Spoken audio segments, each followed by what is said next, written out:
तो फाइनली ढूंढ लिया आपने। हाँ, मुझे उम्मीद थी आप ढूंढ लोगे। आज की इस वीडियो में मैं आपको बताऊंगा कक्षा 7 इतिहास हरियाणा बोर्ड वालों के लिए एक नई किताब लॉन्च करी गई है, हमारा भारत 2 किताब का नाम है। तो इसका हम पहला अध्याय आज की इस वीडियो में करने वाले हैं। ऐसी कुछ आपकी किताब दिखती है बाहर से, बहुत ही खूबसूरत किताब है। उसका पहला चैप्टर जानते हैं जिसमें हमें हर्षवर्धन के बारे में जानने को मिलेगा। यानी कि हम इस चैप्टर के अंदर जानेंगे हर्षवर्धन और तत्कालीन समाज के बारे में। मैंने जो है वीडियोस अलग से बना रखी हैं दूसरे टाइप की भी, तो कंक्लूजनली मैं आपको समझा देता हूँ। हमारे जो है मैंने प्लेलिस्ट बना रखी है, साथ में आपको रिटर्न में क्या क्या मिलेगा वो जानकारी जरूरी है, क्योंकि आप लोगों के ही काम आने वाली है वो। देखो, एक तो आपको नोट्स चाहिए होते हैं हर एक चैप्टर के, तो हर एक चैप्टर के आपको नोट्स, अभ्यास के प्रश्न उत्तर, इंपॉर्टेंट क्वेश्चंस जो कि एग्जाम में आते हैं, महत्वपूर्ण प्रश्न उत्तर, और साथ में एमसीक्यूज, ये सारी चीजें लिखी हुई मिलेंगी, साथ में वीडियोस भी मिलेंगी। तो अगर आप वीडियोस के थ्रू समझना चाहते हैं तो डिस्क्रिप्शन में प्लेलिस्ट का लिंक है, या वीडियो जब खत्म हो जाएगी तो उसके बाद में ऑटोमेटिकली स्क्रीन पे वो प्लेलिस्ट का लिंक आ जाएगा, तो आप उस पर विजिट करके देख लेना। उसके अलावा जो है जो भी चैप्टर मैं पढ़ाऊंगा आपको, मैं दो तरीके से आपको पढ़ा रहा हूँ। एक तो है line by line explanation, line by line. इसमें क्या होगा, इसमें मैं जो है ना आपको कंप्लीट चैप्टर यहीं पे आपकी स्क्रीन पर ही बैठ के आराम से ऐसे समझाने वाला हूं, एक एक लाइन पढ़ के मजे से हम समझने वाले हैं। वीडियो थोड़ी लंबी होगी लेकिन सारी जानकारी मिलेगी, डिटेल के साथ में मिलेगी, पूरी डिटेल बिल्कुल एग्जैक्टली जो है आपका। और दूसरी होती है वीडियोस समरी टाइप की। अब समरी टाइप की वीडियोस के अंदर क्या होता है, मैं बोर्ड के ऊपर कराऊंगा आपको, और उसके अंदर जो है आप समरी के अंदर सॉल्यूशन जानोगे। मतलब कि वो उसमें इतनी ज्यादा जानकारी नहीं होगी, बट हाँ जानकारी होगी जो काम काम की होगी, जो स्टोरी लाइन है, जो इंपॉर्टेंट जो ईयर्स हैं, वो सारी चीजें, वो कहानी है, वो सारा मिलेगा आपको वहां पे भी। ऐसा नहीं है कि वो बिल्कुल छोटी सी मिलेगी कि भैया ये 1 घंटे की वीडियो और वो 10 मिनट की होगी, ऐसा नहीं होगा। बट हाँ, उसमें जानकारी इससे कम रहने वाली है। तो अगर आप, दो चीजें हैं, कब आपको ये वीडियो देखनी है और कब ये देखनी है। अगर आपके मन में डाउट है कि भैया 2 वीडियो क्यों बना रहे हो आप, तो देखो, अगर आपका एग्जाम क्लोज है तो समरी वाली वीडियो देख लेना, क्योंकि आपको चैप्टर का ओवरव्यू समझ आ जाएगा। और अगर आपके पास टाइम की कोई कमी नहीं है, स्टार्टिंग से ही वीडियो देख रहे हो, चैप्टर समझ रहे हो, तो लाइन बाय लाइन एक्सप्लेनेशन वाली देखना, क्योंकि उसमें सारी चीजें अच्छे से मैं एक्सप्लेन करने वाला हूँ। जो जो कंसेप्ट है, जो जो डाउट्स आते हैं, वो सारी चीजें मजे में होने वाली हैं। तो ये सारे इतने कैटेगरी की जो वीडियोस हैं वो आपको मिल जाएंगी प्लेलिस्ट के अंदर, तो प्लेलिस्ट में विजिट करना बिल्कुल मत भूलना। अब शुरू करते हैं कहानी को। मैं हूं अजय और आप देख रहे हैं CCL क्लास। अब यहाँ पे जो ये कहानी है, हर्षवर्धन और तत्कालीन समाज। तत्कालीन समाज क्या है, मतलब कि उस समय का समाज कैसा था, हर्षवर्धन के बारे में हमें बहुत सारी जानकारी पता चलेंगी। यहाँ पे खास तौर पे हमें पता चलेगा हर्षवर्धन का जीवन एवं वंश क्या था, हर्षवर्धन की प्रमुख विजय एवं शासन प्रबंध कैसा था, सामाजिक एवं धार्मिक व्यवस्था कैसी थी, कला, कलम एवं तलवार का धनी तथा दानी सम्राट हैंडसोंग का विवरण। तो हवेसोंग, तो ये सारे हमको यहाँ पे जानने को मिलेंगे। अब यहाँ पे एक स्टोरी लाइन दिखा रखी है हमको, चलो जानते हैं क्या है स्टोरी लाइन। ये बात है कुरुक्षेत्र की, एक थानेसर नाम का एक शहर है, वहाँ पे एक मम्मी अपनी बेटी के साथ में रेलवे स्टेशन पर खड़ी हुई है। मीनू इस गर्मी की छुट्टियों में अपनी बुआ जी के यहाँ रहने आई। अच्छा जी, ये बुआ जी है, बुआ जी इसको लेने आई हुई है। इसका नाम है मीनू और ये इसकी बुआ है, तो ये इसको लेने आई हुई है। बुआ जी उसे हर्ष का टीला दिखाने ले जाती है। यह है कुछ हर्ष का टीला। देखो, आज से कई 100 साल पहले की बात है। उस समय घर हुआ करते थे, लेकिन समय बीतने के साथ वो टूट गए। अब ये ऐसे दिखते हैं वो। तो उन टीलों को दिखाने के लिए वो बुआ जी उसको मीनू को अपने साथ ले जाती है। मीनू पुरातात्विक अवशेषों को देखने के बाद क्या बोलती है, बुआ जी ये क्या है। मीनू, ये हर्षकालीन पुरातात्विक अवशेष हैं, बुआ जी उसको समझा रही है। अब आगे बढ़ते हैं कहानी में। घर आने के बाद जिज्ञासु मीनू, मतलब उसको मन हो रहा है बहुत सारी चीजें जानने का, अपनी बुआ से पूछती है। क्या पूछती है, बुआ जी ये हर्ष कौन है, आप बता रहे थे ना वो खंडर दिखा के लाए थे, वो हर्ष वहां मतलब कर क्या रहा था, मुझे उसके बारे में जानना है, प्लीज बुआ जी प्लीज। तो चलो आओ उसके बारे में बताते हैं, विस्तार से जानते हैं। तो बुआ जी कहानी शुरू करती है अपनी। अब देखते हैं कहानी में बुआ जी हमको क्या क्या बताती है। वैसे बुआ जी ने तो इसको नहीं लिखा हुआ, बट मजा जरूर आएगा पढ़ने में, बहुत मजेदार कहानी होने वाली है। ये बात है आज से कई 100 साल पहले की। सम्राट हर्षवर्धन पुण्य भूति वंश के, ये वंश जो है ना आपसे एग्जाम में पूछे जाते हैं, याद रखना इन चीजों को।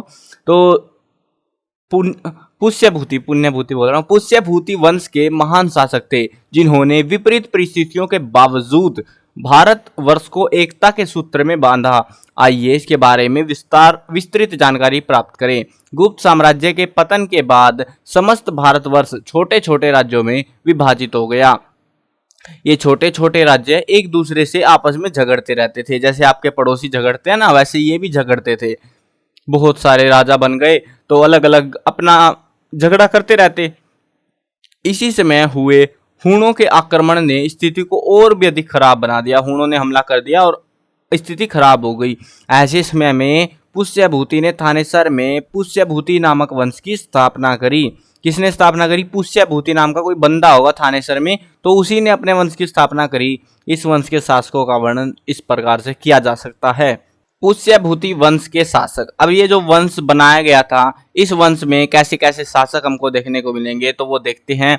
नरवर्धन, राज्यवर्धन, आदिवर्धन, ये इनका जो समय है, समय काल यहाँ पे दिखा रखा है 505 ईस्वी से 580 ईस्वी तक।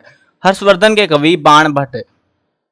हर्षवर्धन का कवि पूछेंगे आपसे, कवि कौन है? बाणभट्ट है उस कवि का नाम। तो बाणभट्ट की रचना से तथा बांसखेड़ा व मधुबन के ताम्रपत्र अभिलेखों से हमें जानकारी मिलती है। ये ताम्रपत्र क्या होते हैं? ये जो है ना कागज से होते हैं, मतलब ऐसे पहले के टाइम में ऐसी कॉपी किताबें नहीं हुआ करती थी, तो वो लकड़ी से कहीं मतलब वो छाल उतार के ले आते थे। उसके जो लकड़ी का एक ऊपर परत सी होती है तो पेड़ के ऊपर, तो उसको उतार के ऐसे उन पे लिखा जाता था। तो ऐसी बहुत सारी चीजें हमको मिली है। कुछ धातुओं के ऊपर भी लिखा जाता था, तो ऐसी बहुत सारे अवशेष मिले हैं। उन्हीं में से उनको ये हम ताम्रपत्र कहते हैं, जो लिखे हुए होते हैं, ठीक है ना। उन चीजों को जानकारी हमें वहां से मिलती है कि नरवर्धन, राज्यवर्धन व आदिवर्धन, इन तीनों शासकों ने 505 ईस्वी से 580 ईस्वी तक शासन किया। ये तीनों शासक पूर्ण रूप से स्वतंत्र नहीं थे, इसी कारण उन्होंने महाराज की उपाधि धारण की थी। उनको क्या कहते थे? महाराज कहा जाता था। वो आजाद नहीं थे पूर्ण रूप से। अब यहाँ पे दिखा रहे हैं प्रभाकर वर्धन। अब ये कौन आ गया, चलो देखते हैं। देखो 580 में तो ये मारे गए, हो गया इनका कल्याण। उसके बाद में 580 से 605 ईस्वी के बीच में जो है प्रभाकर वर्धन राजा बना, महाराज बना। पुष्यभूति वंश का प्रथम स्वतंत्र शासक था, पहला स्वतंत्र शासक था। ये थे दबाव में, कोई इनके ऊपर रूल कर रहा था दूसरा राजा, बट यहाँ ये आजाद था, किसी का कोई रोकने टोकने वाला नहीं था। उसने महाराजाधिराज तथा परम भट्टारक की उपाधियां धारण की। उसने 580 ईस्वी से 605 ईस्वी तक शासन किया। उसने अपने शासन काल में अनेक युद्धों में भाग लिया। बाणभट्ट ने उसकी प्रशंसा में हूणों के लिए शेर तथा सिंधु देश के लिए जवर बताया है। प्रभाकर वर्धन की 3 संतानें थी, राज्यवर्धन, राज्यश्री और हर्षवर्धन। अब हमें किसके बारे में जानने को मिलेगा? हर्षवर्धन के बारे में। समझ गए ना, ये हर्षवर्धन कौन है, कहां से आया है? ये जो है प्रभाकर वर्धन का बेटा है, ठीक है। और ये प्रभाकर वर्धन पहला आजाद राजा था, मतलब इसके ऊपर कोई राज नहीं कर रहा था, खुद का राजा था ये। जबकि ये जो है ना, इससे पहले के जो शासक थे वो महाराज थे, उनके ऊपर कोई और शासन चला रहा था। मतलब वो एक बोल सकते हो कठपुतली टाइप का बंदे थे ये, बट ये आजाद था, आजाद परिंदा। आजाद परिंदा है तो भैया तबाही मचाएगा। अब देखते हैं क्या होने वाला है। राज्यवर्धन, देखो हम 3 शासकों के बारे में पढ़ के आए ना अभी, देखो रिसेंटली यहाँ पे ये नाम देखो, राज्यवर्धन, राज्यश्री, हर्षवर्धन। तो इन्हीं की बात करेंगे। अब हम ऊपर वालों की बात हो चुकी है हमारी, तो हम इन्हीं की बात करेंगे। राज्यवर्धन की बात करते हैं। प्रभाकर वर्धन की मृत्यु के बाद 1605 ईस्वी में उसका बड़ा बेटा, क्या नाम था? राज्यवर्धन। वो जो है क्या होता था एक्चुअली में, जब भी कोई राजा की डेथ हो जाती थी, चाहे उसका कोई कितने ही संतानें हो, तो उनका सबसे बड़ा जो बेटा होता था वो राजा बनता था। अगर उसकी डेथ हो जाती थी तो उसके बाद उसका दूसरा, मतलब दूसरे नंबर का, फिर तीसरे, ऐसे चलता था। और बहुत बार तो ऐसा हुआ था कि जो है ना, आमतौर पे उस समय युद्ध बहुत ज्यादा होते थे, तो राजाओं की हत्या होती रहती थी। कोई भी राजा जो है 5 से 10 साल या 20 साल मैक्स टू मैक्स वो इतना निकालता। कुछ एक शासक थे जिन्होंने 50-70 साल तक राज किया है, नहीं तो ज्यादातर 5-10 साल में मारे जाते थे। तो उसके बाद में दूसरा राजा आता, फिर तीसरा, ऐसे चलता है। अब यहाँ पे देखो इसने क्या कितना शासन किया, 5 से 6, बस खत्म। चलो देखते हैं क्या है सीन इनका भी, कैसे क्या हो गया इनके साथ भी। तो ये जो है थानेसर के सिंहासन पर बैठे। उसने भी महाराजाधिराज एवं परम भट्टारक की उपाधियां धारण की। वह भी अपने पिता की भांति वीर एवं साहसी था। उसे अपने शासनकाल के आरंभिक दिनों में ही एक संकट का सामना करना पड़ा था। उसे दूत क्या होते हैं, बंदे होते हैं, गुप्तचर टाइप के बंदे होते हैं, तो दूतों द्वारा यह दर्दनाक सूचना मिली कि मालवा के शासक देवदूत, मालवा का शासक था देवदूत, गौड़ प्रदेश के राजा शशांक और वल्लभी के राजा ध्रुवसेन ने संयुक्त रूप से उसके बहनोई कन्नौज के शासक गृहवर्मन मोखरी के साथ युद्ध करके हत्या कर दी। यानी कि उसका जो बहनोई था ना, कन्नौज का जो शासक था जिसका नाम था गृहवर्मन मोखरी, नाम याद रहे कहानी सुनो बस आप, मजा कहानी में है, ठीक है ना। नाम तो आधे याद रहेंगे, नोट्स पढ़ोगे, प्रश्न उत्तर पढ़ोगे, महत्वपूर्ण प्रश्न उत्तर पढ़ोगे, याद हो जाएंगे, उनकी दिक्कत मत लो तुम कहानी की फील लो, बस समझते चलो कहानी को। यानी कि एक बंदा था जिसका बहनोई राजा था, अब राजा का बहनोई भी राजा ही होगा, वैसे ही चलता है, तो उसकी हत्या कर दी 3 राजाओं ने मिलके, वो काट डाला बेचारे को। मालवा का शासक था एक था गौड़ प्रदेश का, मतलब पहले के नाम अलग अलग से अजीब अजीब से नाम रखते थे राज्यों के, तो वल्लभी के राजा, ये नाम भी दे रखे राजाओं के, तो इन्होंने मिल मिला के सारों ने उसकी हत्या कर दी तथा उसकी बहन राज्यश्री को बंदी बना लिया। अब देखो कितनी बेइज्जती होगी कि उसकी बहन को कोई राजा जो है जबरन बंदी बना के ले के चला गया। हो गया गुस्सा, यह समाचार सुनकर राज्यवर्धन बहुत गुस्सा हो गया, क्रोधित तो उठा, काट डालेंगे उसको, देखते हैं कटेगा कि क्या होगा। वह तुरंत ही, मतलब जैसे ही खबर मिली, वह तुरंत ही 10,000 सैनिकों के साथ युद्ध करने के लिए तैयार हो गया। बताते हैं इसको, तेरे ये कौन से शासक है, कहां से टपक पड़े, तुम हमको हल्के में ले रहे हो। अब क्या होने वाला है, सिंपल सी बात है, युद्ध होगा। इस संकट के समय राज्यवर्धन के छोटे भाई हर्षवर्धन ने भी उसके साथ जाने का आग्रह किया। वो बोला कि भैया मैं भी चलूंगा, मतलब ऐसे बेइज्जती का मामला है तो हम चलना पड़ेगा, युद्ध है, वैसे भी ऐसा तो है नहीं कि शांति से मामला सुलट जाएगा, कानून तो थे नहीं, तो युद्ध होना था। किंतु राज्यवर्धन ने यह कहते हुए इनकार कर दिया कि हिरण का शिकार करने के लिए एक ही शेर पर्याप्त है, यानी कि 2 शेरों की जरूरत वहां पे नहीं है, एक शेर ही काफी है, वो तो बाकी तो हिरण है, वो तो ऐसे मारे जाएंगे। मतलब उसको गर्व हो रहा था, खुद पे गुमान था कि भैया हम ही है जो कुछ है।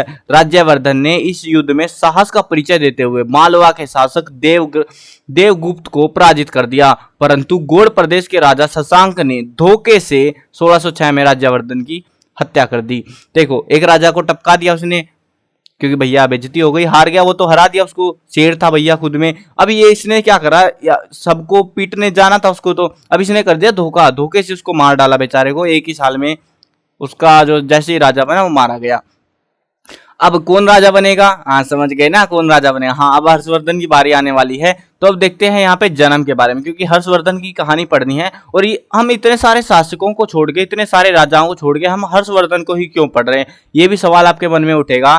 तो ये सवाल का जवाब है ना, आप वीडियो जब चैप्टर खत्म हो जाएगा ना, तब आपको खुद ब खुद समझ आ जाएगा और आप खुद ही बता दोगे। मैं लास्ट में भी पूछूंगा कि आखिरकार इस चैप्टर में हर्षवर्धन को ही क्यों बताया गया, ठीक है ना, वो आप लास्ट में बता दोगे। देखो जन्म हर्षवर्धन के बारे में जानते हैं, तो हर्षवर्धन का जन्म हुआ था 4 जून 590 को, 590 ईस्वी, 4 जून 590 ईस्वी को थानेसर के विशाल राज्य में हुआ। हर्षवर्धन के जन्म के बाद कई दिनों तक समस्त राज्य में उत्सव मनाया गया था। माता पिता कौन थे, वही माता, देखो हर्षवर्धन की माता यशोमती देवी और पिता का नाम प्रभाकर वर्धन जो कि राजा था। हर्षवर्धन अपनी माता की भांति सहनशील और पिता की भांति साहसी एवं प्रतापी राजा था। भाई बहन, इसके 3 भाई बहन थे, हम पढ़ के आए हैं। सबसे बड़े भाई का नाम था राज्यवर्धन, एक बड़ी बहन थी जिसका नाम था राज्यश्री, जिसके चक्कर में ये गया था राज्यवर्धन हमला करने और फिर उसको मार दिया गया था। हर्षवर्धन सबसे छोटे थे, तीसरे नंबर पे थे। हर्षवर्धन अपने भाई का बहुत आदर करता था तथा अपनी बहन से अथाह प्रेम करता था।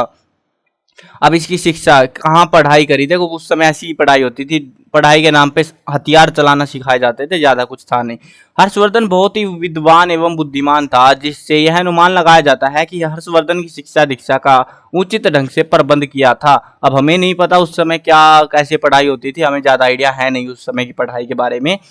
अब यहाँ पे ये फोटो देखो, हर्षवर्धन के किले के अवशेष हमको देखने को मिले। ये कुछ वहां पे किला है जो भी आज तक जिंदा है थानेसर में।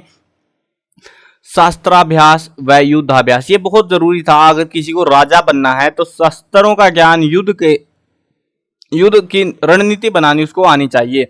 हर्षवर्धन का बचपन उनकी माता यशोमती के भतीजे भंडी है, क्या नाम है, के साथ बीता था।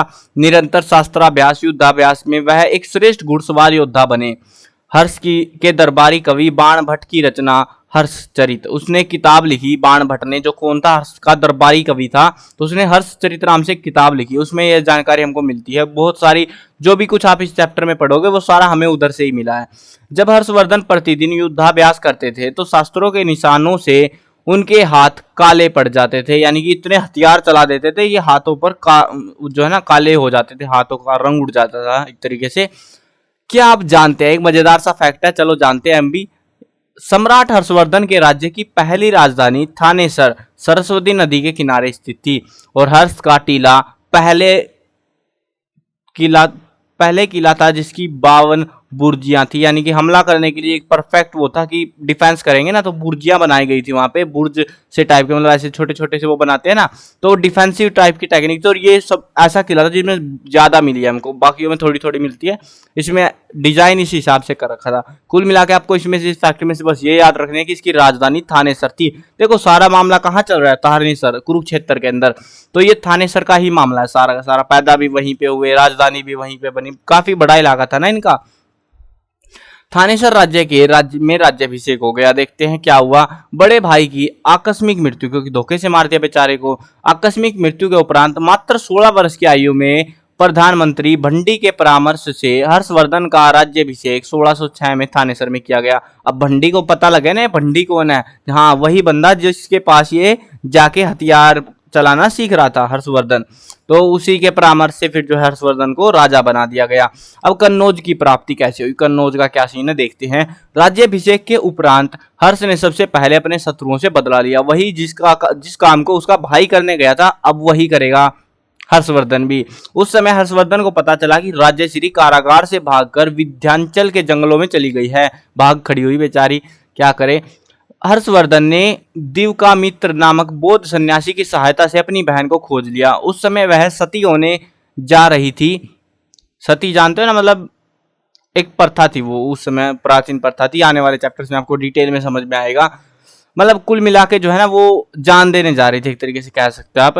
हर्षवर्धन अपनी बहन को सकुशल देखकर बहुत खुश हो गया। जब हर्षवर्धन अपनी बहन के साथ कन्नौज पहुंचे तो प्रजा ने उनका भव्य स्वागत किया। राज्यश्री के आग्रह पर हर्ष ने थानेसर को कन्नौज में मिलाकर अपनी राजधानी कन्नौज को घोषित कर दिया। देखो हुआ क्या, एक्चुअली में पहली जो राजधानी थी, क्या नाम था उसका, जो कुरुक्षेत्र में थी पहली राजधानी, तो वो राजधानी जो है उसको बदल दिया, अब कन्नौज बना दी। कन्नौज क्यों बनाई, क्योंकि वहां पे दुश्मन बार बार हमला कर रहे थे, और वो किसका राज्य था, वो राज्यश्री का पति का राज्य था, और वहां पे जो है अब गड़बड़ चल रही थी, तो मतलब बार बार हमला हो रहा था, उसको जीने नहीं दे रहे थे। इसने बोला कि हम यहीं पे अपनी राजधानी बनाएंगे। अब देखते हैं कौन हमला करता है, क्योंकि जहां राजधानी होती है वहीं पे सबसे ज्यादा सैन्य सुरक्षा पाई जाती है। थानेसर पहली राजधानी, दूसरी राजधानी कन्नौज, ये मिलने से जो है हर्षवर्धन की ताकत दुगनी हो गई, मतलब डबल क्षेत्र में वो फैल गया, अब काफी बड़ा क्षेत्र हो गया। इस प्रकार अपनी आरंभिक समस्याओं पर काबू पाते ही हर्ष ने अपना विजय अभियान शुरू कर दिया। विजय अभियान यानी कि जो फालतू बोल रहा है ठोक डालो। अब देखते हैं किस किस को ठोकेगा ये जाके। हर्षवर्धन की प्रमुख विजयों के बारे में हम जानेंगे। हर्षवर्धन एक कुशल योद्धा व सेनापति थे। उनकी प्रमुख विजय और साम्राज्य विस्तार निम्न प्रकार से है। पहले है गोंड प्रदेश। गोंड प्रदेश जानते हो ना, वही जिसने धोखे से जो है कल्याण कर रखा था, मतलब राजा, 3 राजाओं ने मिलकर करा था ना, वो मार दिया था उसके पति को, उसकी बहन के पति को। तो अब ये पहले तो इन्हीं को ठोकेगा जाके, बाद में देखेगा। एक को तो उसके भाई ने, जब जिसकी मृत्यु हो गई, एक को तो उसी ने टपका दिया था, अब बाकियों से ये बदला लेगा। गोंड जो कि बंगाल में पड़ता है, तो उसका जो शासक था शशांक हर्ष का सबसे बड़ा शत्रु था। वह शैव मत को मानता था, वह बौद्ध मत का घोर विरोधी था। उसने पवित्र गया जो है एक जगह है, बोध गया के नाम से जिसको जानते हैं, गया बिहार के अंदर पड़ती है, का बोध वृक्ष भी कटवा दिया था। शुरू में हर्ष ने भंडी की सेना के साथ गोड पर आक्रमण करने के लिए भेजा, परंतु भंडी और उसकी सेना पूरी तरह से दमन नहीं कर सके, यानी कि उसको पूरी तरीके से उस विद्रोह को नहीं कुचल पाए। बाद में हर्ष ने कामरूप के राजा भास्कर वर्मन से संधि कर ली और इन दोनों ने मिलकर शशांक को बुरी तरह से पराजित कर दिया। अंत में शशांक को युद्ध छोड़कर जान बचाकर भागना पड़ा। अब 2 राजा मिलेंगे। देखो पहले इन्होंने क्या करा था, गोंड वालों ने स्कैम करा, 3 राजाओं ने मिलकर एक पे हमला करा। अब इसने भी वही की चाल खेली, ये 2 राजा मिल गए। अब ये थे बड़े बड़े राजा, तो इन्होंने ठोक डाला उसको, बेचारे वो भाग गया, जान बचा के भागा, फरार हो गया वो तो। 5 प्रदेशों की विजय के बारे में कहानी जानते हैं। ह्वेनसांग के अनुसार जो है हर्षवर्धन ने अपने शासनकाल के प्रारंभिक 6 वर्षों यानी कि 606 ईस्वी से 612 ईस्वी तक 5 प्रदेशों के शासकों में निरंतर युद्ध किए। इन युद्धों के अंत में हर्ष की विजय ही हुई और हर्ष ने इन्हें अपने राज्य में मिला लिया। ये 5 राज्य थे, पंजाब, कन्नौज, बिहार, बंगाल और उड़ीसा, यानी कि उत्तर जो भारत था ना आज के समय में, तो वो उस पे लगभग जो है कौन राज कर रहा था? हर्षवर्धन इकलौता राजा था जो राज कर रहा था। राजा नहीं, महाराज बोलेंगे उसको, महाराज नहीं, महाराजा धीराज। क्या बात है। चलो, इन विजयों से हर्ष की प्रतिष्ठा व कीर्ति बढ़ गई थी। अब अगली विजय होती है उनकी वल्लभी की विजय। हर्षवर्धन के समय में वल्लभी जो गुजरात में पड़ता है एक शक्तिशाली और संपन्न राज्य हुआ करता था। भौगोलिक दृष्टि से भी जरूरी था क्योंकि वहां पे भैया व्यापार होते थे, तो इसीलिए जरूरी था। हर्षवर्धन ने 630 में एक विशाल सेना के साथ वल्लभी पर हमला बोल दिया। वहां ध्रुवसेन द्वितीय का शासन था। कौन था वहां का राजा? ध्रुवसेन द्वितीय। इस युद्ध में ध्रुवसेन की हार हो गई और उसे भड़ोच के राजा दद्दा द्वितीय के पास शरण लेनी पड़ी। मतलब भड़ोच का कोई राज, पता नहीं कहाँ है ये भड़ोच, उधर की इधर ही होगी, तो वहां भाग गया वो अपनी जान बचा के और वहां जाके उसने शरण ली। दद्दा के कहने पर हर्ष ने ध्रुवसेन का राज्य उसे लौटा दिया। देखो, लौटा दिया उसको राज्य, कितने भले मानुस थे। पहले कब्जा कर लिया, अब लौटा भी दिया कि भैया ये लो, कह दिया, दद्दा ने कह दिया तो चल दे देते हैं, चल कोई बात नहीं। तथा ध्रुवसेन ने हर्ष की अधीनता स्वीकार कर ली। बोला कि अगर तेरे को कुछ भी काम करना है, बड़ा काम, तो मेरी परमिशन के बिना नहीं करेगा। मेरी सेना यहीं से आएगी, यहीं से जाएगी, तू रोकेगा नहीं टोकेगा। मतलब एक टाइप से बोल सकते हैं कि वो सरकार बन गई थी अब हर्षवर्धन की अपनी, और ये बाकी जो है मुलाजिम थे सब उसको मानना पड़ेगा, वैसा सा सीन हो गया था। हर्ष ने अपनी पुत्री का विवाह ध्रुवसेन से करके उसे अपना जमाता बना लिया। अब देखो, हर्ष की बेटी ने जो है, हर्ष ने क्या करा, अपनी बेटी का विवाह कर दिया ध्रुवसेन से। पहले उस पर कब्जा करा, फिर उसको राज्य दिया और फिर उसको ही जो है जमाई जो है, जमाता जिसको कह रहे हैं, वो बना लिया। अब इससे टोटल जो है कुल मिला के क्या समझ आया आपको? वो जो है चाह रहा था कि उसको, देखो इतना बड़ा राज्य क्षेत्रफल उसका फैल चुका था, तो इतने बड़े पे राज करना काफी मुश्किल भरा काम था, तो उसको जो है अपने फेवर में बंदे चाहिए थे। तो ध्रुवसेन जो है उसके फेवर में आ गया इसके चलते। अब आगे देखते हैं आगे क्या होता है। कामरूप की विजय। हर्षवर्धन ने कामरूप के शासक भास्कर वर्मन को पराजित करके उसके राज्य को भी अधीन कर लिया था, किंतु हर्ष ने शशांक को हराने के लिए भास्कर वर्मन की सेवाओं को ध्यान में रखते हुए उसे उसका राज्य वापस कर दिया। भास्कर वर्मन ने हर्ष की अधीनता जो है पहले ही स्वीकार कर ली थी। कन्नौज सम्मेलन के दौरान उसने कई हाथी उपहार में दिए थे। देखो, उसने पहले ही हार मान ली थी, भैया मेरे पे हमला मत करो, मैं ऐसे ही तुम्हारी अधीनता स्वीकार कर लूंगा, तुम जो बोलोगे, क्योंकि वो इतना बड़ा राज्य, उनको पता था कि भैया लड़ाई होगी तो वो मरेंगे गारंटीड। तो उसने पहले ही की समझदारी दिखाई, उसने पहले ही हार मान ली कि भैया लड़ाई रहने दो, हम ऐसे ही जो है बातचीत से मामला सुलझा लेते हैं। समझदार निकला। उसके बाद उसको जो है राजा को कई सारे हाथी, राजा थे भैया, तो हाथी उपहार दिए कई सारे, और खुश हो गया राजा, चल छोड़ यार तेरे को, उसको उसका राज्य वापस कर दिया। अब देखते हैं अगली, सिंध की विजय।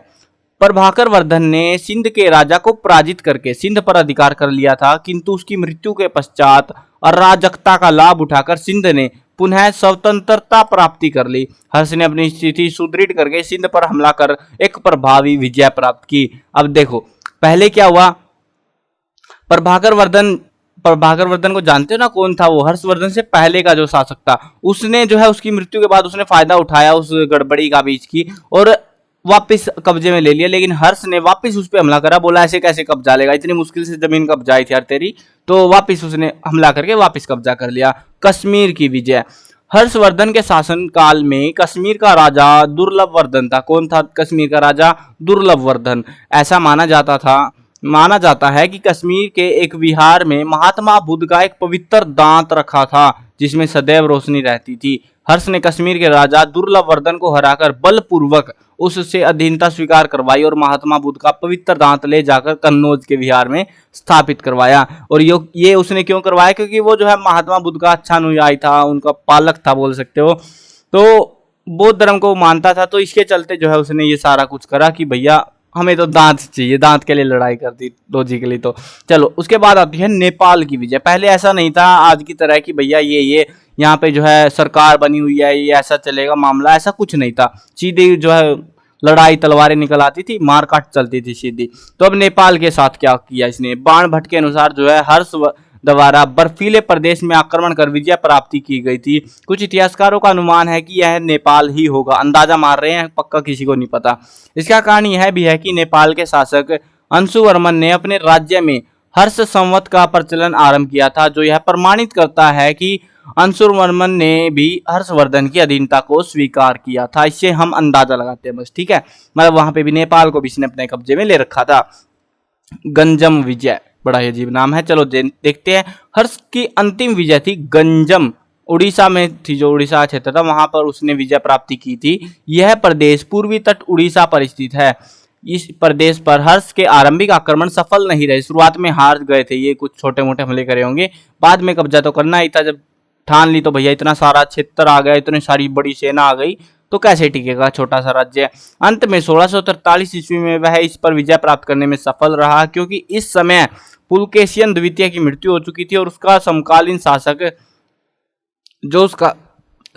शासक था उड़ीसा के 80 नगरों को उसने स्थानीय बौद्ध मंदिरों को दान में दे दिया था। यानी कि भैया तुम अपना धर्म प्रचार करो, यहाँ पे ऐसे ही दान में दे दिया। जमीन थी बहुत, भैया क्या दिक्कत है। राज्याभिषेक, विहार, अराजकता, संवत, ये क्या चीजें हैं, इनको जानते हैं। राज्याभिषेक तो जानते ही होगे, मतलब राजा को गद्दी पर बैठाना, उसको हम मतलब राजसी तरीके से वैदिक संस्कार करना, राज तिलक करना, तो उसको राज्याभिषेक कहते हैं। विहार क्या होता है, बौद्ध भिक्षुओं के रहने की जगह है, उसको हम क्या बोलते हैं, विहार बुलाते हैं। और राजकता, राजा न होने की स्थिति में फैली अव्यवस्था, यानी कि कोई भी अपनी मनमानी करने लग जाए, उसको हम बोलेंगे अराजकता। जैसे आपकी क्लास में क्या होता है, आप चिल्लाते रहते हो और टीचर चिल्ला के, मतलब टीचर बाहर गया, राजा चला गया, ठीक है। राजा के जाने के बाद क्या हुआ, अराजकता फैल जाती है क्लास में। क्या आप भी अराजकता फैलाते हो या फिर नहीं, कमेंट में जरूर बताना। संवत, समय गणना का भारतीय मापदंड, उसको हम क्या बुलाते हैं, संवत बुलाते हैं। अब हर्ष के साम्राज्य की कहानी आगे डिटेल के साथ में थोड़ा जानते हैं। हर्षवर्धन ने अपने सैनिक अभियानों के परिणाम स्वरूप एक विशाल साम्राज्य की नींव रखी। उसका साम्राज्य उत्तर में कश्मीर से दक्षिण में, जो है कश्मीर से लेकर दक्षिण में विंध्याचल तक, पूर्व में कामरूप से लेकर पश्चिम में अरब सागर तक फैला हुआ था। काफी बड़ा क्षेत्र था यार। विदेशों के साथ इनके क्या संबंध थे, मतलब विदेश समझते हो ना, बाहर के जो देश थे, बाहरी शासक थे, उनके साथ क्या बातचीत रहती थी वो जानते हैं। हर्ष ने विदेशों के साथ भी बहुत अच्छे संबंध स्थापित किए थे। विदेशों से व्यापार भी होता था, विदेशों में राजदूत भेजे जाते थे तथा भारत में विदेशी यात्री भी आते थे। प्रसिद्ध चीनी यात्री ह्वेनसांग भी हर्षवर्धन के समय में भारत आया था और 8 वर्ष हर्ष के दरबार में ही रहा। ह्वेनसांग को यात्रियों का राजकुमार कहा जाता है। क्या कहते हैं ह्वेनसांग, ये एक बंदे का नाम है, ठीक है ना, सोचना ये कंफ्यूज नहीं होना कि कौन सा राज्य क्या है। ये एक यात्री था, ऐसे ही जैसे आप कहीं घूमने चले जाते हो ना, ये ऐसे ही एक बंदा चीन से भारत आया था।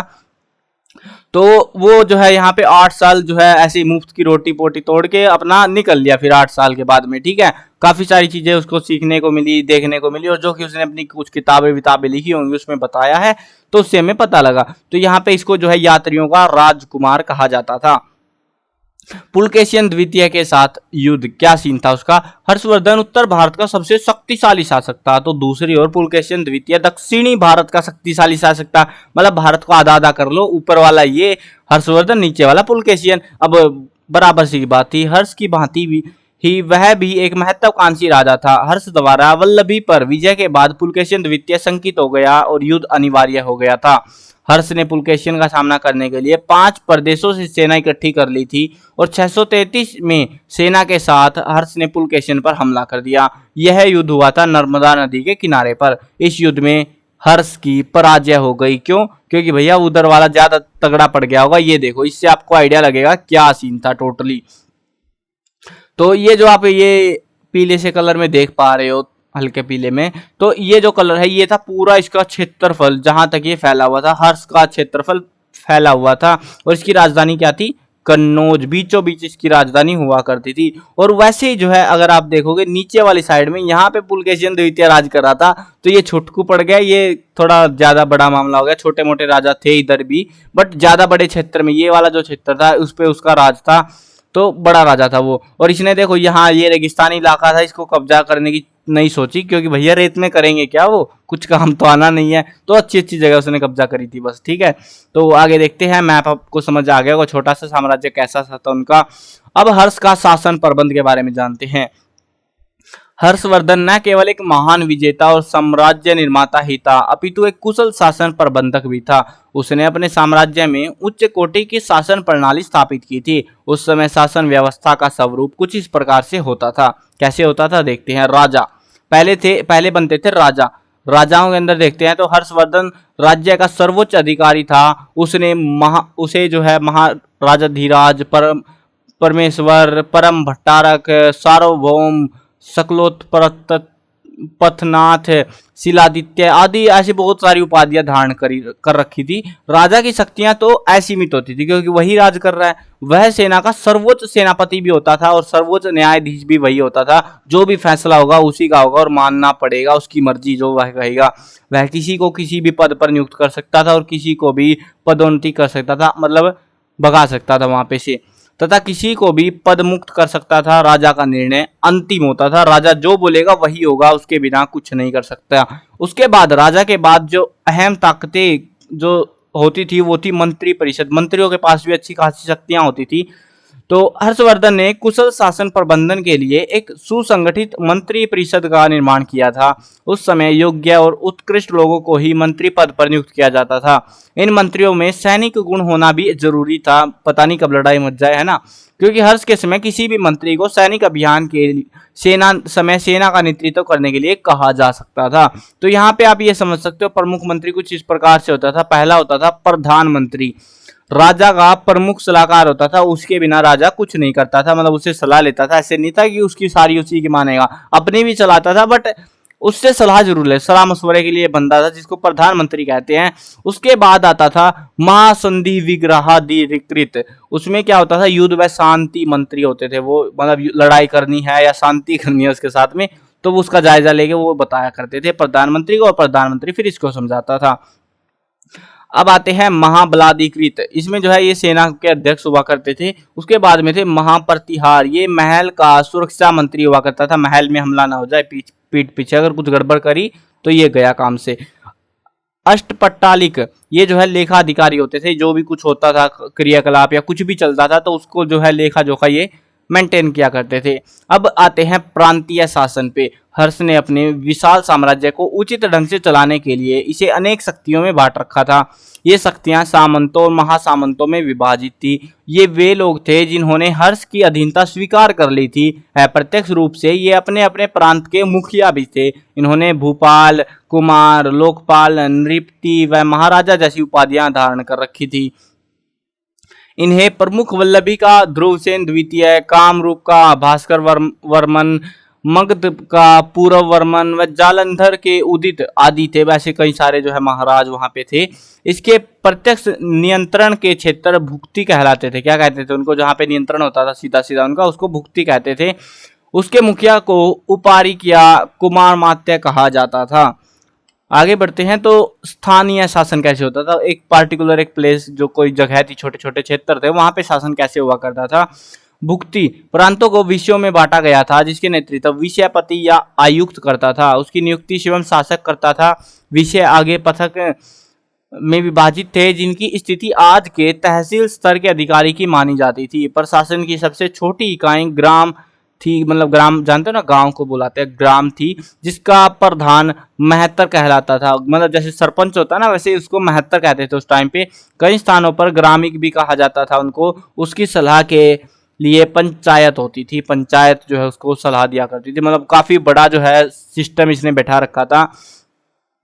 इस चीज से आप आइडिया लगा सकते हो कि उस समय उनके पास सैनिकों की संख्या लगभग 6 लाख थी। सेना का मुखिया को महाबलाधिकृत कहते हैं और सेना का नेतृत्व करने वाला कटुक कहलाता था। उनके पास जो सेना थी वो कुछ इस प्रकार से थी। 1 लाख तो घुड़सवार थे, कुछ पैदल सेना होती थी, कुछ रथ सेना होती थी और कुछ हाथियों की सेना। और माना जाता है लगभग उनके पास 60,000 हाथियों की सेना थी। क्या बात है यार, खतरनाक ही थी। अब ऐसे तो है नहीं कोई फ्री फंड में काम करेगा, पैसा चाहिए सबको, खर्चा निकालना है। तो हाँ, राजस्व व्यवस्था भी की जाती थी वहां पे। आय का मुख्य साधन था भू राजस्व। यह कुल उपज का 1/6 भाग लिया जाता था। यानी कि अगर आपके खेत में जो है ना, मान लो कि 6 किलोग्राम गेहूं आपके खेत में से निकल के आया या अनाज निकल के आया कोई भी, तो उसमें से आपको 1 किलोग्राम जो है राजा को देना पड़ेगा। 6 किलो में से 1 किलो राजा का होता था, तो उसी से जो है वो सारा खर्चा चलता था। फिर इसे जो है भाग या फिर उदरंग कहा जाता था। प्रजा स्वेच्छा से राजा को जो उपहार देती थी वह बलि कहलाता था।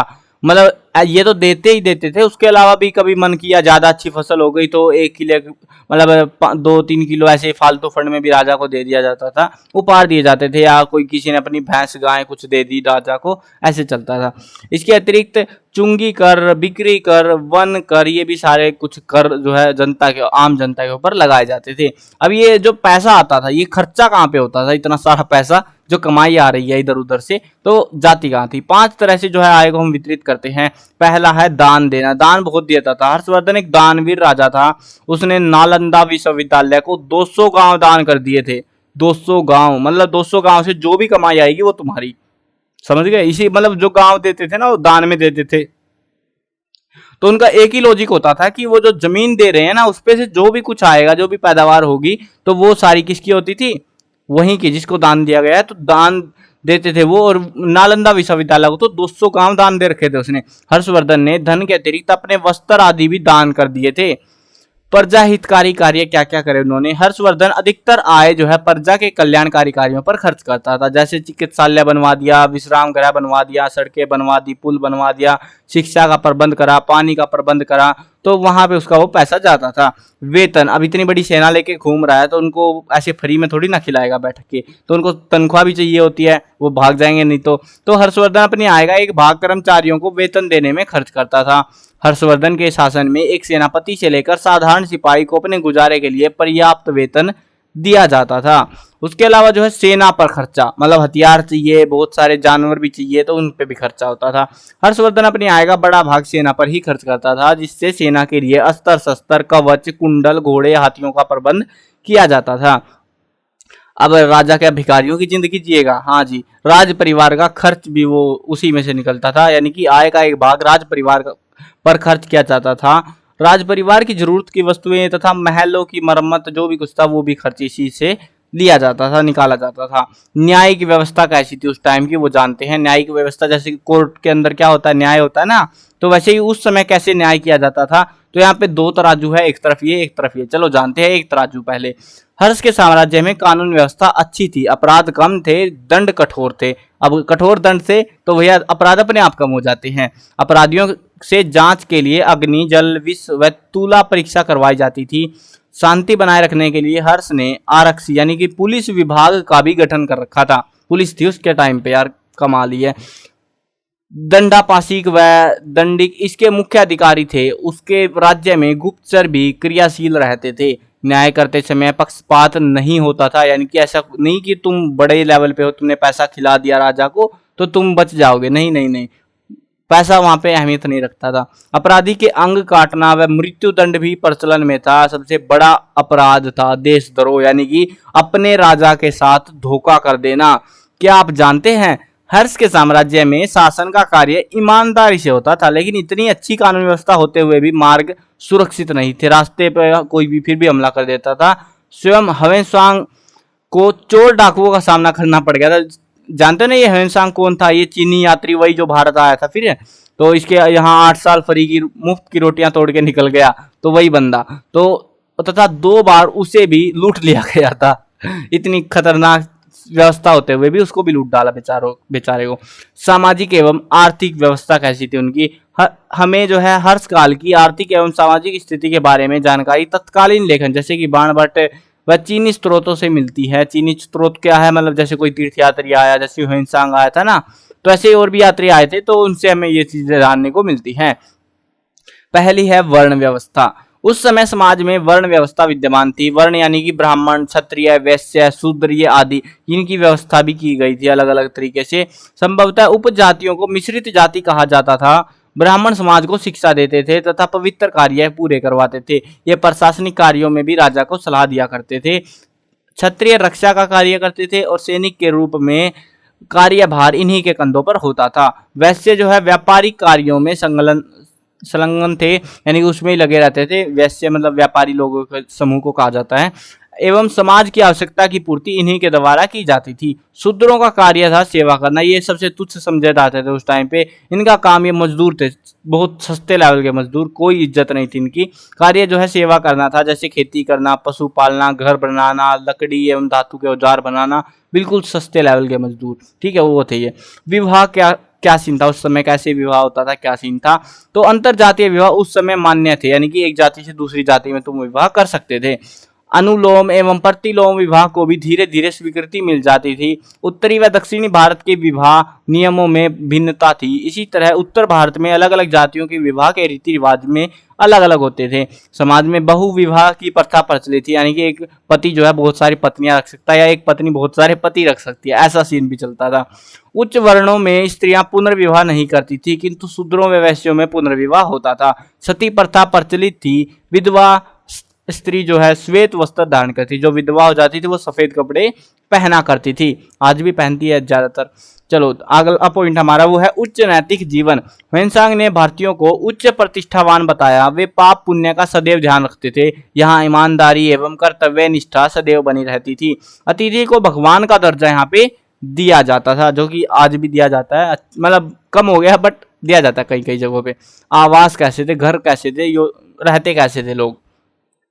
नगर जो है साधारण एवं निश्चित योजना के अनुसार बनते थे और उनके चारों ओर सुरक्षा के लिए परकोटे बनाए जाते थे। नगरों में कई मंजिलों के भवन होते थे। घरों के निर्माण में पत्थरों तथा पकाई गई ईंटों का प्रयोग होता था।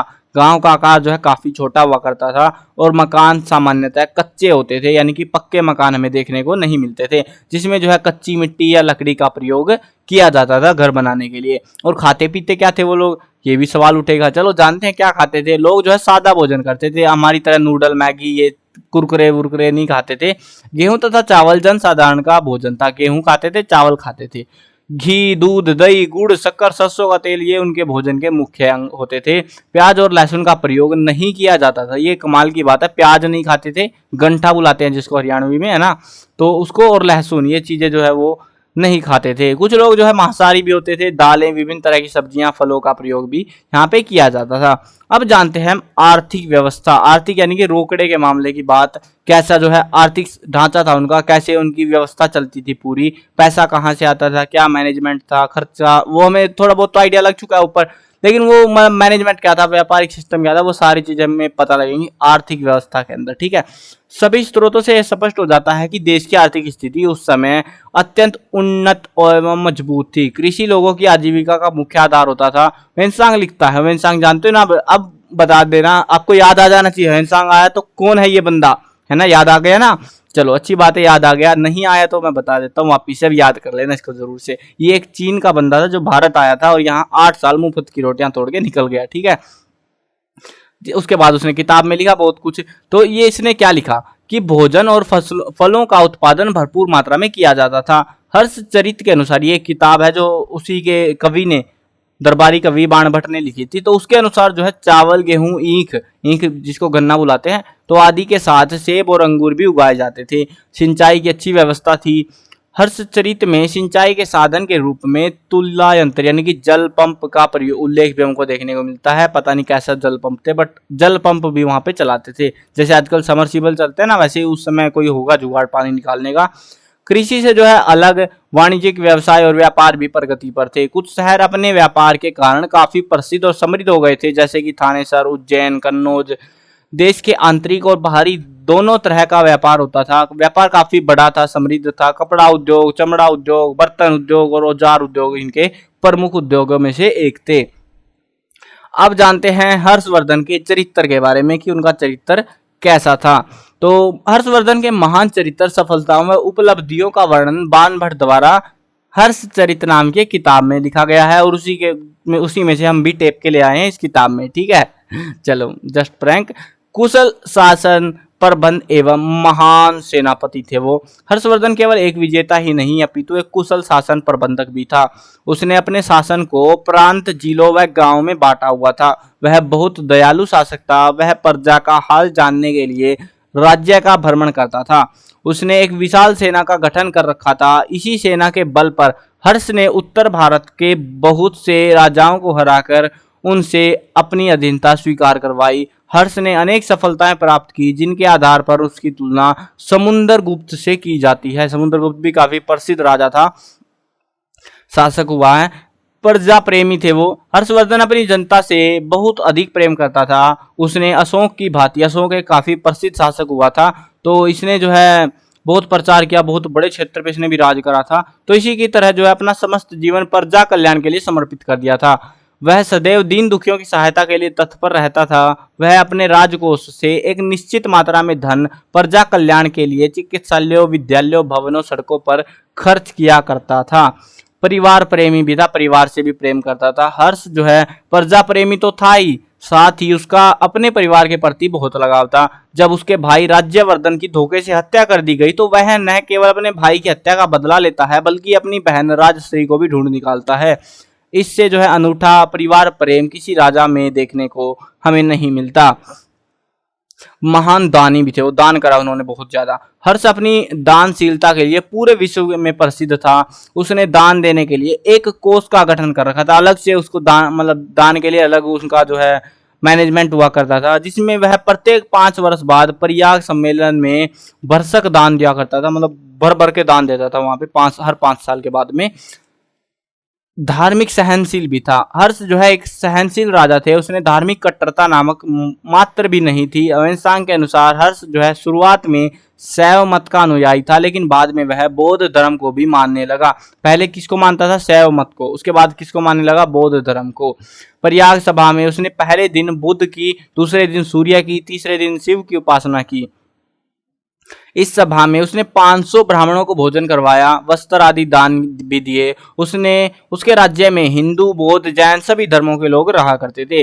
और एक कमाल का फैक्ट यहाँ पे आ चुका है, जानते हैं क्या आप? वेन्सांग के अनुसार 643 ईस्वी में जो है प्रयाग की सभा में, ये सभा जिसका हम यहाँ पे जिक्र कर रहे हैं ना, तो इसमें तो कुछ सभा में हर्ष ने अपना सब कुछ दान दे दिया था, यहाँ तक कि अपने वस्त्र भी दान कर दिए थे तथा अपनी बहन राजश्री से वस्त्र मांगकर पहने थे। मतलब जो भी कुछ उसके पास था सब कुछ उसने दान कर दिया था।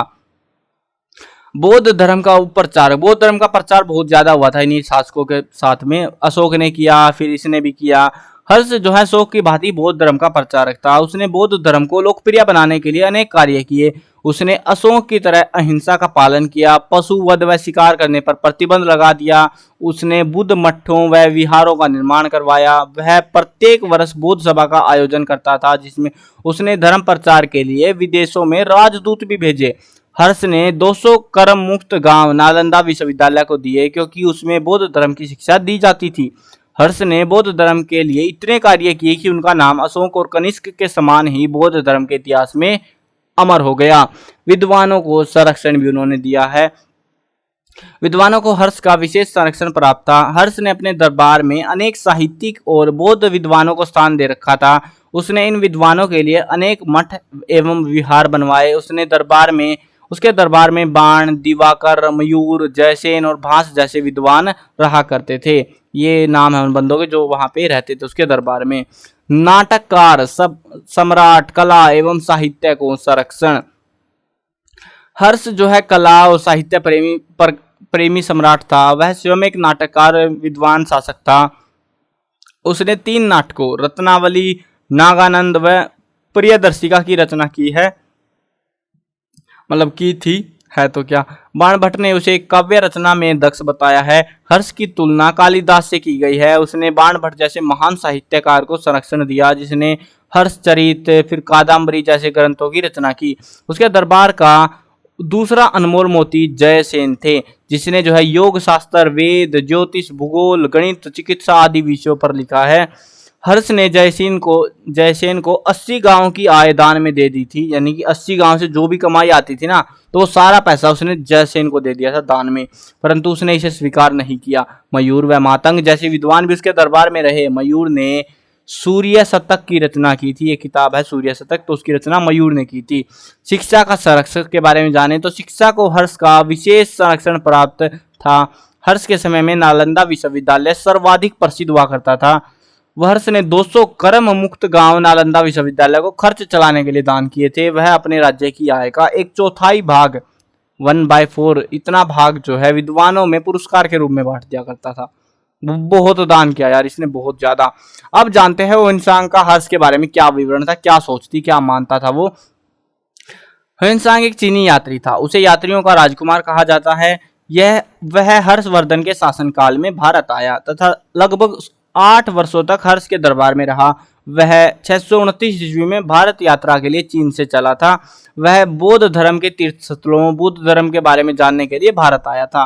ताशकंद, समरकंद, बल्लख से प्राप्त से होता हुआ वह भारत के गांधार प्रदेश में पहुंचा। यहाँ से चलकर उसने पंजाब, कपिलवस्तु, गया, सारनाथ, सरस्वती, कुशीनगर आदि स्थानों की भी यात्रा की। उसने 2 साल तक नालंदा विश्वविद्यालय में शिक्षा भी ग्रहण करी थी। दक्षिण भारत में घूमने के बाद वह 644 ईस्वी में चीन के लिए प्रस्थान कर गया। चीन पहुंचकर उसने अपनी भारत यात्रा का वृत्तांत लिखा, जिसका शीर्षक था शियोकी। अजीब नाम है ना, शियोकी। इसका मतलब होता है पश्चिमी देश का वृत्तांत, ठीक है ना, चाइनीज में कहते हैं इसको शियोकी। यह ग्रंथ हर्षकालीन भारत की राजनीतिक, सामाजिक, आर्थिक, सांस्कृतिक एवं धार्मिक स्थिति पर प्रकाश डालता है। बहुत सारी चीजें हमारे भारत के बारे में ये बताता है। तो ये यहाँ पे आप फोटो देख सकते हो, चीन से भारत आगमन का जो रास्ता था वो ये ऑरेंज कलर से मैं दिखा रखा है। मतलब यहाँ से ऐसे ऐसे ऐसे घूम घाम के पूरा ऐसे ऐसे भटक भुटक के ऐसे जाते थे, फिर वापस भाग जाते थे, ठीक है। तो इतनी दूर से वो घूम घाम के आया करते थे और कोई रास्ता यहाँ पे नहीं होता था। तो वापसी का मार्ग भी इन्होंने बता रखा है कि वापसी का मार्ग ये वाला था, ये ऐसे चले जाते थे जहां उनको जाना रहता था। काफी मतलब पैदल यात्रा थी यार वैसे भी, या घोड़े पे बैठ गए ज्यादा से ज्यादा तो टाइम लगता था बहुत ज्यादा।